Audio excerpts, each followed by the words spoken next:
এবার এক মাদক ব্যবসায়ীকে ধরে বিদ্যুতের খুঁটির সাথে বেঁধে রাখলো জনতা।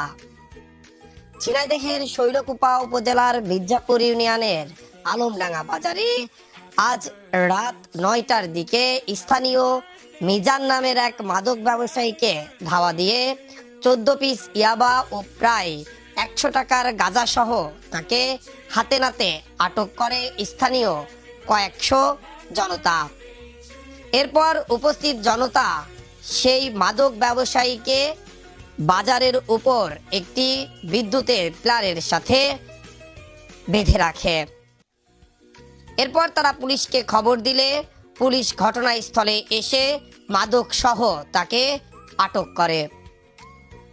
মাদকের বিরুদ্ধে এখন সারা দেশে অভিযান চলছে।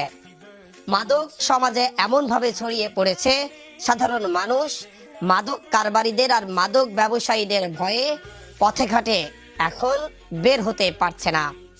চুরি, ছিনতাই সবকিছুই বৃদ্ধি পেয়েছে শুধুমাত্র এই মাদকের কারণে।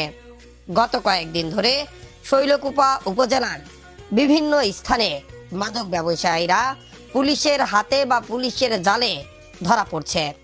তবে সাধারণ মানুষ ধাওয়া দিয়ে মাদক ব্যবসায়ীকে ধরা এটি প্রথম ঘটনা আলমডাঙ্গা এলাকায়।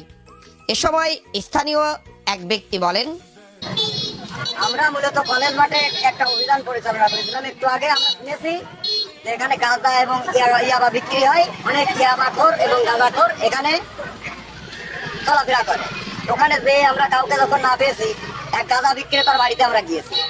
যাওয়ার পরে ওনাকে ঘরে তালাবদ্ধ অবস্থায় থাকার কারণে ওটা আমরা বের করতে পারিনি। এই অভিযান চলাকালীন এই ছেলেটা হচ্ছে এই আলমডাঙ্গা স্কুল মাঠে হচ্ছে ইয়াবা বিক্রি করছিল। সেই অবস্থায় আমাদের ছেলেদের কাছে ধরা পড়ে, আমরা নিয়ে এসে এখানে বেঁধে রাখি। কি কি পেয়েছিলেন এর কাছে? আমরা ১৪ পিস ইয়াবা পেয়েছি এবং বেশ খানিকটা গাঁজা পেয়েছি। এ কি নিয়মিত এই কাজ করে? জি জি। এর বাড়ি কোথায়? বাবার নাম কি? আলমডাঙ্গা, বাবার নাম রেজাওয়াল। এমনিতে কি কাজ করে? এমনিতে কোনো কাজ, মাঝে মধ্যে রাজমিস্ত্রির জোগালের কাজ করে।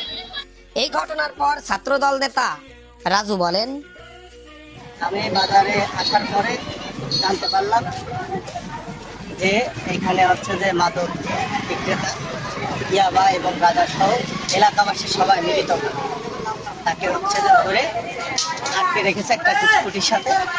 তারপরে জানার পরে আমরা সব সারা এলাকার মানুষ আসলে আনন্দিত এবং আমাদের মাননীয় আইনমন্ত্রী অ্যাডভোকেট মোহাম্মদ আসাদুজ্জামান মাদক দ্রব্যের বিরুদ্ধে জিরো টলারেন্স, প্রশাসন শারীরিকভাবে সহযোগিতা করবে। যে কোনো মানুষ অত্র এলাকার যদি মাদকের সাথে সম্পৃক্ত থাকে, সম্মিলিতভাবে আমরা এই মাদকের একবারে মূল উৎপাদন করে এলাকা থেকে মাদক নিশ্চিহ্ন করে ফেলব, এটাই আমাদের অঙ্গীকার। এবং এর সাথে যারা জড়িত আছে, প্রশাসন যেহেতু একজন অ্যারেস্ট হয়েছে, তাদের কাছে তথ্যপত্র নিয়ে সার্বিকভাবে প্রশাসন অ্যাকশন নেবে বলে আমার বিশ্বাস করি।